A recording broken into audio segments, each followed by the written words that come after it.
Cuando inauguramos las jornadas de la Red Española de Filosofía, yo tuve una intervención reprochada por alguno de mis compañeros, en la que me califiqué de catastrofista, y los que estabais allí presentes me lo escucharíais. Decir que la situación de la filosofía era catastrofista, puedo poner en mi currículum ahora quizás adivino, porque esto era antes de que hubiese surgido nada de la LOMCE, a pocos meses antes de la LOMCE. Que a un catastrofista le toque ahora intervenir después de lo que acabáis de decir, pues es ponerlo en una situación muy difícil, porque un psicólogo le diría, ahora a mí me toca subir los ánimos, ¿no? Y me cuesta mucho trabajo subir los ánimos. Sin embargo, no soy del todo pesimista por lo que hemos conseguido en un año gracias a la Red Española de Filosofía. Cuando se creó, yo no me voy a extender, a instancia de la Conferencia de Decanos de Filosofía, y este es un detalle que ahora insistiré en él porque creo que tiene su importancia. Cuando se creó no preveíamos que iba a suceder lo que ha sucedido, y la suerte es que nos ha pillado organizados para hacer frente a la LOMCE, a la reforma que puede dejar muy debilitada la enseñanza de la filosofía en España, tanto a nivel de secundaria como a nivel universitario. Entre las muchas cosas que tiene buenas la REF, creo es que ha aunado fuerzas de todos los sectores, nos ha aunado a todos, y de ella ha salido un manifiesto conjunto en que todos hemos apoyado, y da idea también de cómo hemos trabajado conjuntamente en sacar un único manifiesto. Digo esto porque el Colegio Profesional de Filosofía, Letras y Ciencias de Madrid hace otro manifiesto, y en otra situación diríamos que es otro manifiesto más, que incluso daría lugar a pensar que puede causar división, pero creo que en este caso, y quiero agradecerle al colegio, a su decano que está aquí y a todos los que lo han apoyado, en este caso el que haya otro manifiesto distinto de un ámbito que no es puramente filosófico, creo que es muy importante para nosotros. Mientras que no es bueno sacar infinidad de manifiestos desde los distintos ámbitos de la filosofía, es una cosa que hemos meditado, las juntas de las facultades nos hemos unido y hemos apoyado un único manifiesto, y creo que los hemos hecho todos, que un colegio profesional que aúna a muchos sectores distintos, que supuestamente estamos compitiendo entre nosotros, que es lo que al final ha acabado trasluciendo, es que estamos historiadores, lengua, etcétera, que un colegio profesional que aúna a esos diversos sectores apoya a uno específico, la filosofía, porque entiende que esto no va en detrimento de los otros, sino por el bien de todos, yo creo que es muy importante, y sinceramente creo que en nombre de todos quiero agradecer el apoyo que a esta actuación que estamos llevando da el colegio profesional. Sé de las iniciativas que tenéis previstas, y vuelvo a repetir, os lo agradecemos porque yo creo que es muy importante para la filosofía. No vamos contra historia, no vamos contra lengua, no vamos contra inglés, sino vamos todos por lo que creemos que es una buena formación en la enseñanza. De esta mesa se supone que es el que menos sentido tenía que estuviese aquí, porque pertenezco a la universidad, y parece que es un problema de la enseñanza secundaria, y eso es lo que a mí me toca, creo, demostrar que no es así. Ese es un problema en el que le va a toda la filosofía. La filosofía es un estudio considerado a nivel universitario vocacional. Eso tiene muchas implicaciones, pero la más importante de ellas es que quienes estudian filosofía no lo hacen por un interés económico, puramente profesional, sino porque quieren, sin desatender esto, quieren una formación también personal. Pero para generar la vocación, para que haya estudiantes en las facultades, esa vocación la tienen que suscitar los centros de enseñanza secundaria y los profesores de enseñanza secundaria. Y por eso la LOMCE es algo que afecta directamente a las facultades de filosofía. Si la filosofía termina en la enseñanza secundaria, no vamos a ocultar los centros de filosofía universitario, que está en gran riesgo la enseñanza filosófica a nivel universitario. Por tanto, en la LOMCE estamos todos unidos porque todos nos estamos jugando nuestra profesión, pero también, que es un poco la intervención de Cifuentes, un concepto de persona y de sociedad en la que no nos distinguimos, seamos de secundaria o de universidad. Y por eso yo creo que las universidades estamos unidos en esta iniciativa de lograr que se reforme la LOMCE y se mantenga la estructura que hay.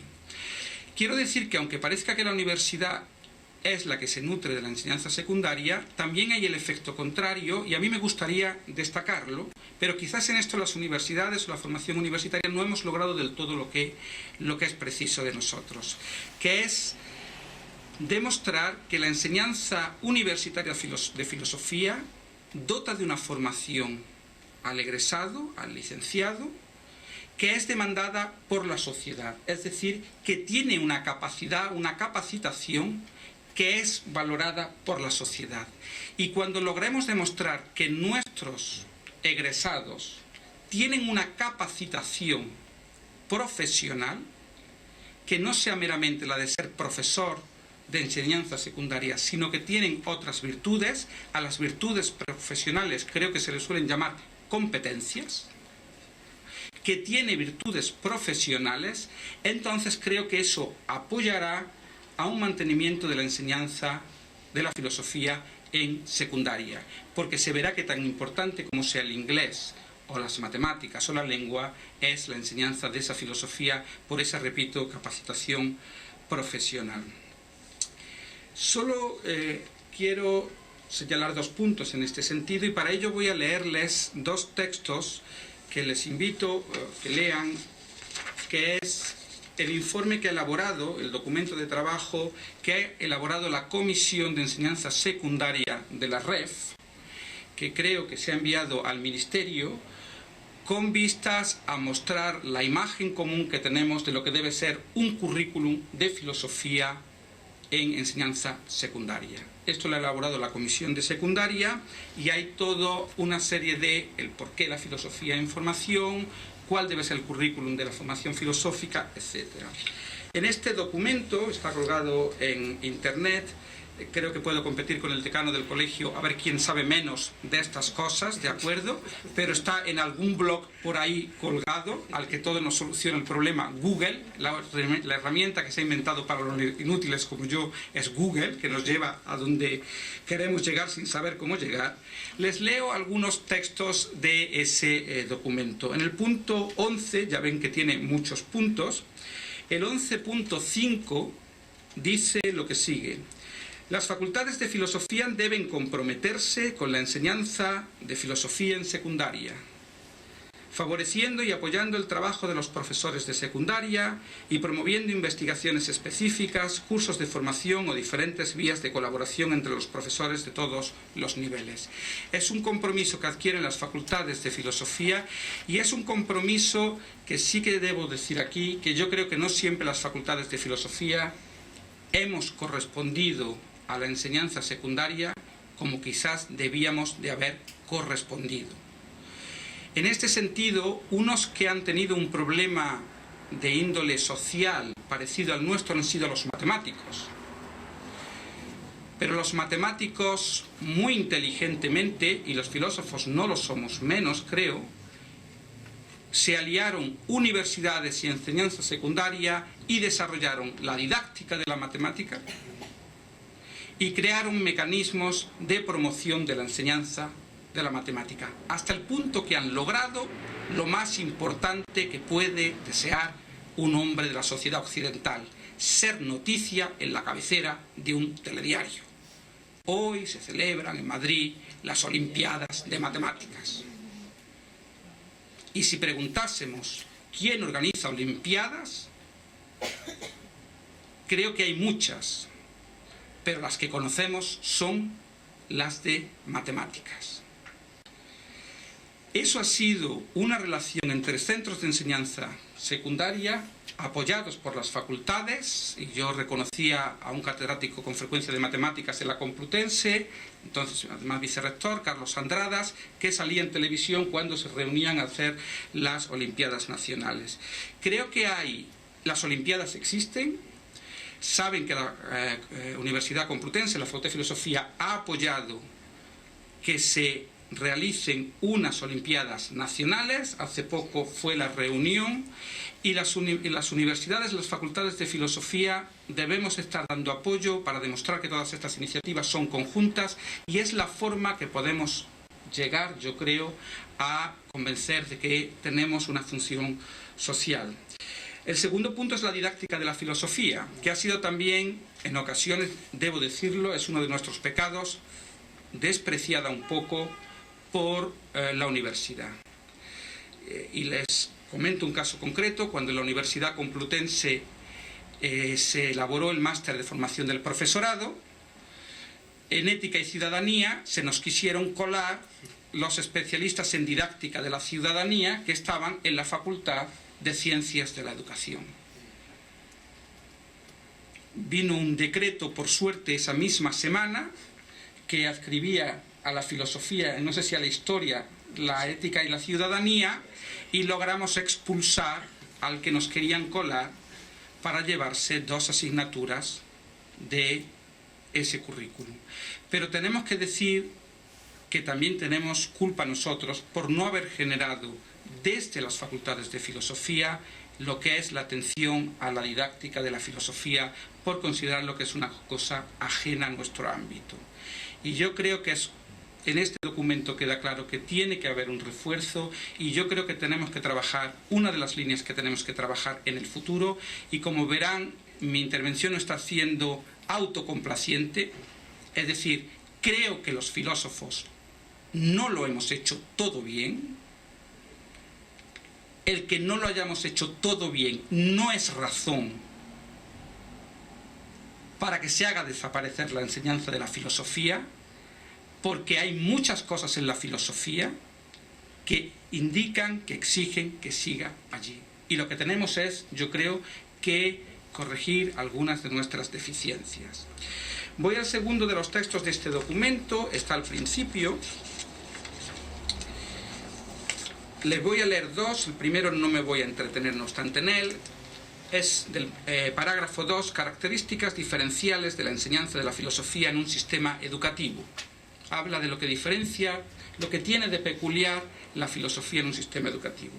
La primera de ellas es: los estudios de filosofía constituyen el único modo de educar en valores de alcance y tensión universales, es decir, que no dependan ni estén sometidas a creencias religiosas o de cualquier tipo, ni de opciones políticas. Creo que la intervención tuya ha ido prácticamente en esa línea de ese valor que tiene. Yo no voy a entrar en ello porque uno de los problemas que tenemos en filosofía ciertamente es cómo nos definimos socialmente. La alternativa ética-religión creo que nos ha hecho mucho daño, pero es una alternativa que viene desde principios del siglo XIX. Era una pelea continua en todos los decretos ya del XIX, si la religión tenía que ir con la ética o no tenía que ir con la ética. Y esto los filósofos no lo decimos, o creo que lo hemos hecho en los escritos, no es nada contra la religión. Nosotros no opinamos si debe de haber religión o no debe de haber religión.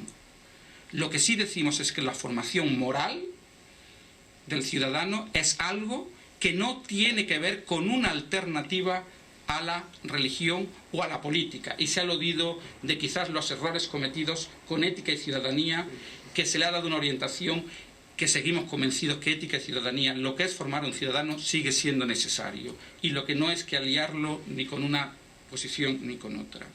Y otro texto de ese parágrafo 2 es el 2.4 y dice así: los estudios de filosofía, es algo extenso, me van a perdonar, los estudios de filosofía proporcionan al estudiante 4 tipos de formación. A.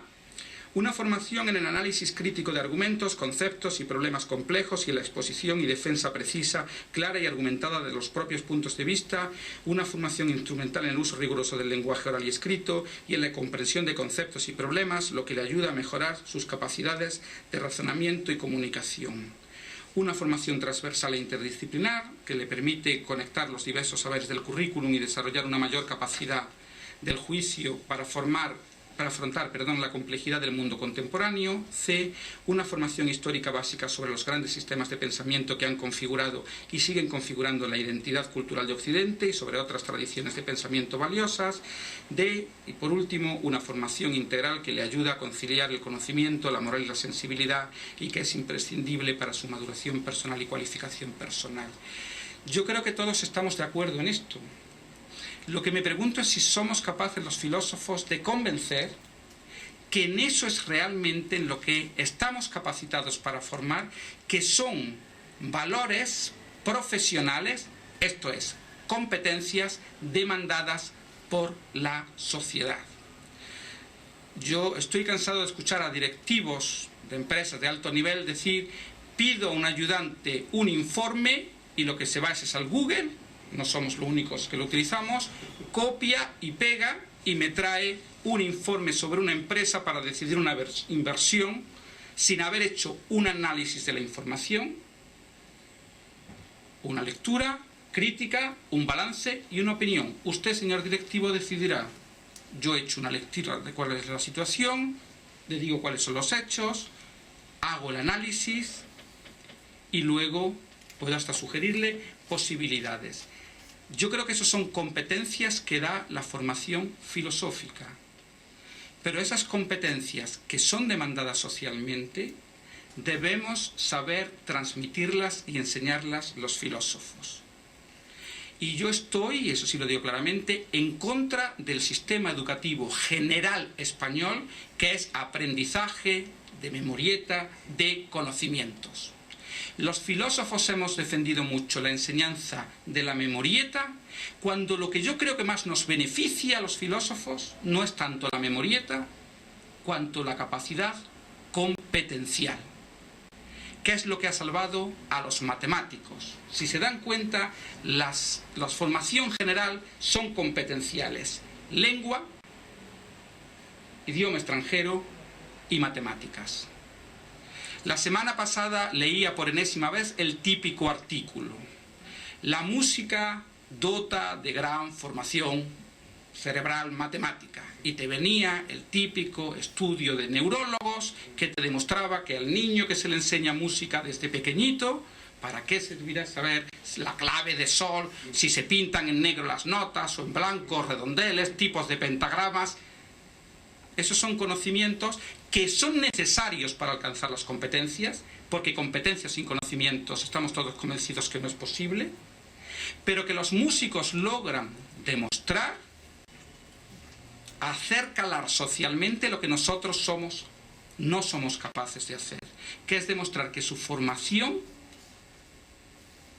tiene un valor competencial. La música dota al cerebro humano de capacidad de cálculo matemático, de referencia espacial, etc. Yo creo que la filosofía, por tanto, tiene un valor competencial que debemos de saber reivindicarlo. Está en el documento y yo creo que a veces es de los problemas que tenemos, no lo reivindicamos y quizás no siempre planteamos la formación para saber hacer hincapié en esa capacidad competencial. No voy a entrar en el último tema, no ha sido abordado y ese sí que nos afecta a nosotros, la selectividad. ¿Qué va a pasar con la filosofía si encima no va a la selectividad? Y ese sí que es el punto medio de engarce entre secundaria y universidad. Si la filosofía desaparece de la universidad, los riesgos para que sea una María, que como se llamaba al menos en mi época este tipo de asignatura para la filosofía, es notable. Y si no está en selectividad y un estudiante no sabe lo que es la filosofía, cuando le llegue el impreso con las 250 carreras que se enseñan en el ámbito universitario, no pondrá la cruz en filosofía. Nosotros en la Complutense hemos creado el año pasado, no sé si lo saben, el doble título Derecho-Filosofía. Impartimos un título asociado a un ejercicio profesional apoyado por la Facultad de Derecho de la Complutense, que creían que existía un engarce efectivo entre filosofía y derecho. Pero lo que sí queremos, reivindicamos desde la Facultad de Filosofía, es que tiene que ser una formación filosófica íntegra. Ya se ha creado, y no sé si lo han leído, el título Filosofía, Economía y Política. Un título de 240 créditos en los que el 20% es de formación filosófica y de humanidades. Dicho de otro modo, 2 asignaturas y con eso se te considera filósofo. Desde la Facultad de Filosofía de la Complutense sí que quiero decir, lo que defendemos es que para ser filósofo hay que tener una formación integral en filosofía, competencial, y yo creo que ahí es donde tenemos que hacer más hincapié los filósofos, y competencial siempre quiere decir, esta fue la gran pelea del Espacio Europeo de Educación Superior, y el gran error del Espacio Europeo de Educación Superior por no reflexionar sobre la competencia, que se creía que competencia es hacer algo sin necesidad de tener conocimiento, y tener los conocimientos para poder hacer eso. Muchas gracias a todos ustedes.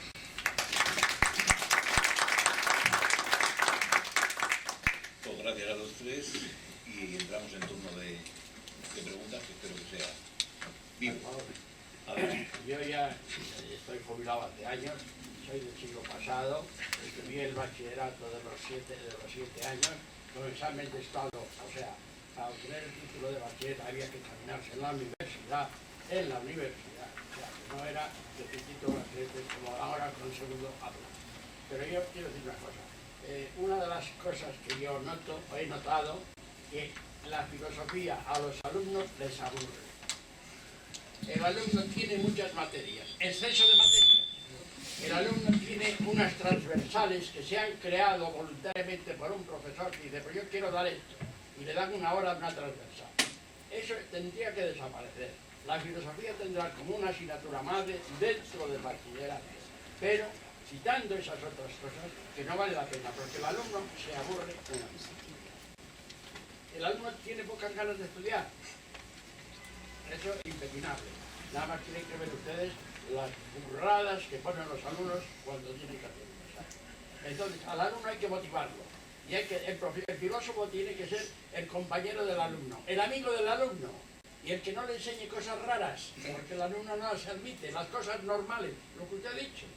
Lo que usted ha dicho, eso les enseña en la filosofía actual, porque se estudia la filosofía a base de teorías, a base de, en fin, la lógica, matemática, y el chico, el pequeño, el alumno, eso no lo admite, no lo quiere. Entonces, ustedes lo que tenían que hacer también es influir ante el profesorado para que la asignatura, es más, no solamente influir, sino que dar al ministerio el programa, porque ahora lo llaman currículum, el programa de la asignatura. Cuando yo estudiaba, todo libro traía su programa y según ese programa te examinaba. Y entonces una de las cosas que ustedes pueden hacer es influir en el profesorado. Deben ustedes influir, porque miren ustedes, yo le puedo decir de alguna profesora de filosofía que ha dicho burradas en clase, insultar en la clase. Y eso no se puede. Eso es una inmoralidad. Y eso no es filósofo.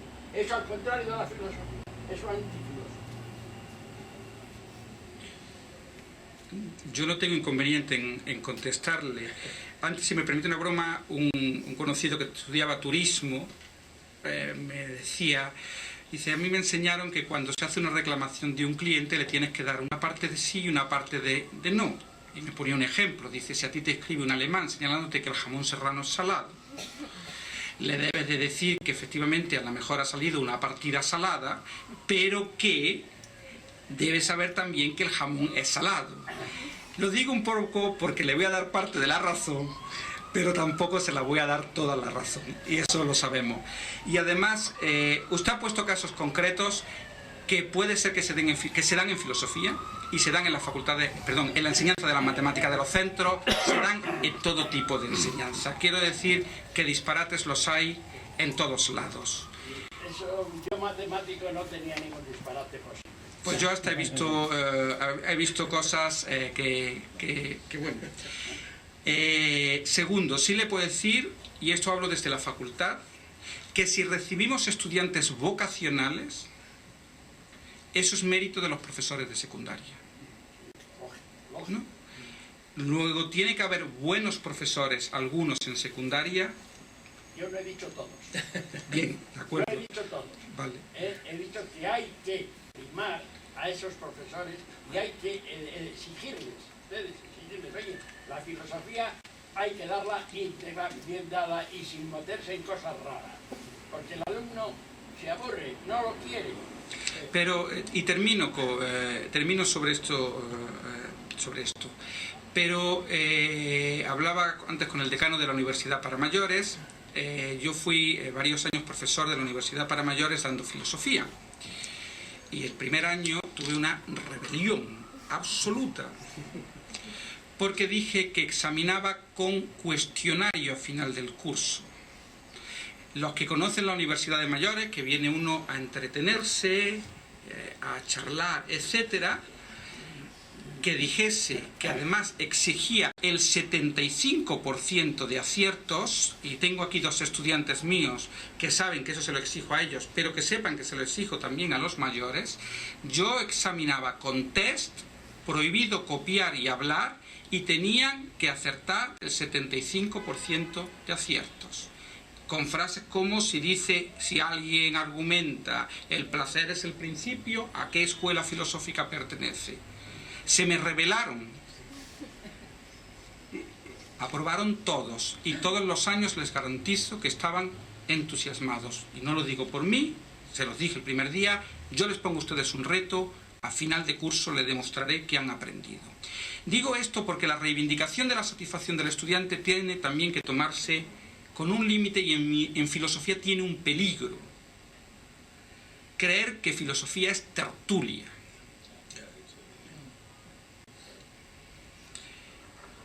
Y es un problema que yo tuve que cortar en la Universidad para Mayores, porque aquí no es dar tu opinión sobre yo pienso qué, ¿no? Además yo les prohíbo decir yo pienso qué, en ese caso. O sea, yo opino si tú no me das razones fundadas. Hay que hablar, dialogar, pero el filósofo, como se ha dicho antes, por lo que se caracteriza es por dar razones. Y eso, como decía Nietzsche, una parte de la vida, del éxito y de la satisfacción es el aburrimiento. Hay que estudiar, hay que trabajar. Y por tanto, yo estoy de acuerdo, y como veo que asiente, y además usted es de la época que, como ha dicho, se examinó en la universidad y sabía que había que meter codos, ¿de acuerdo? Por tanto, a mí me gustaría, yo creo que sus palabras en el sentido, tener cuidado cuando decimos hay que estimular a los estudiantes, hay que hacerle atractivas las cosas. Cuidado, esto hay que hacerlo, pero sin cometer el riesgo en el que podemos caer, que es hacer creer que la filosofía es meramente tertulia radiofónica. La filosofía es una cosa muy seria, en la que, como decía el texto, hay que saber mucha historia, muchos conceptos y muchos contenidos para saber argumentar, y hay que hacerla atractiva, pero sin hacerla facilita, entretenida. He dicho atractiva. Sí, pero que lo atractivo significa esfuerzo y sufrimiento, ¿de acuerdo? Y eso tiene que haberlo, no es cuestión de imponérselo tampoco a la fuerza, ¿de acuerdo? Pero tiene que haber las dos vertientes, ¿de acuerdo? No, simplemente decir que la universidad lo ha dicho, es autocrítica, y por lo tanto Rafael, ya sabes que lo comparto, no se ha preocupado de la didáctica de la filosofía. Formar filósofos no es lo mismo que formar profesores de filosofía. Y nosotros reivindicamos desde hace ya muchos años en la SEPFI que el máster de secundaria debería ser paritariamente llevado por profesores de secundaria también, porque son los que están en el aula, porque tienen los mecanismos y los recursos y los problemas reales de comunicar. Hay que ser comunicadores. Estamos en la época de la comunicación, pero siempre ha sido. Sócrates era un comunicador, ¿no? Y Wittgenstein era comunicador, a pesar de algunas dudas y algunos problemas. Era un gran comunicador. Por lo tanto, todos tenemos que comunicar. Ahora, ¿cómo se comunica y cómo se hace? No es fácil, desde luego. Entonces, en la didáctica, ahí tenemos un fallo, ¿no? O una laguna que tenemos que mejorar. No es mi papel el opinar, sino repartir el juego, pero no me privo. Mi experiencia, que son de 32 años, es verdad, dando clase, no es de aburrimiento. mis alumnos no se aburren. Y conozco unos cuantos, bastantes, profesores de los que están aquí sentados, y estoy seguro que sus clases tampoco se aburren. Y aprenden. Y no les cuentan cosas raras. Estoy seguro. Juanjo. Gracias. No, mi intervención, mi aportación iba en el sentido siguiente. Bueno, siempre ha sido un debate en toda época de crisis histórica, el mismo sentido que tiene la educación. No se encuentra en Ortega y Gasset, la sencillez o la cortesía del filósofo que nos ha contado del Ciferio de la enseñanza, lo hemos encontrado en muchos referentes históricos, empezando de Sócrates, incluso el propio Nietzsche, que tanto niega la propia filosofía, ¿no? En algunos de sus escritos de juventud. Un poquito más alto, Alfonso. Sí, no, que sí, mi intervención va en el sentido de... No, yo estoy completamente de acuerdo. La dificultad es convencerlos, y ahí también yo creo que nosotros tenemos, repito, que intentar demostrar que se hace. Voy a tocar un tema espinoso. Ya, le temo a la cámara aquella, porque la cámara es muy tentada. No, estoy un poco de broma para eso. Sabemos en selectividad, y estáis profesores de secundaria, sabemos en selectividad es una pena que hay muchos estudiantes que no hacen la primera pregunta, que es comentario de texto. Y sabemos que no es culpa de los profesores, porque en todas las reuniones que hay siempre se dice atentos a la primera pregunta. De las 4 preguntas que hay, en mi opinión la competencial es la primera. Y es la única que hay. Los estudiantes, y lo sabéis mejor que yo, suelen empezar 2, porque lo que leen es Platón. Se van al final del examen de selectividad, leen Platón. Platón, la teoría de las ideas, la caverna, eso es. Y lo cuentan, letra pequeña porque sabe mucho, página y media, hace la tercera, hace la cuarta y deja, el que quiere escribir algo, un trocito al final pequeñito para demostrarle al profesor que ha llenado los 4 folios correspondientes para aludir algo al comentario del texto.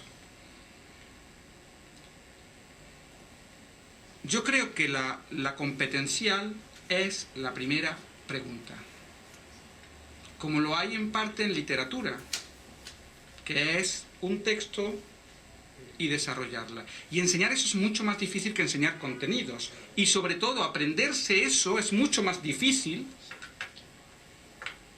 que aprender contenidos.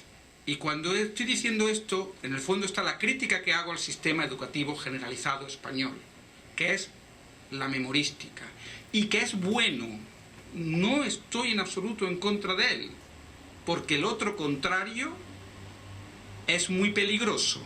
A mí me hicieron una radiografía en el extranjero y estuve con un hueso roto porque probablemente el médico correspondiente no se sabía bien los huesos. Y pensó que había 2 huesos en mi mano cuando era uno partido perfectamente por la mitad. Después de 7 días lo descubrieron. Hay que saberse los huesos para ser médico.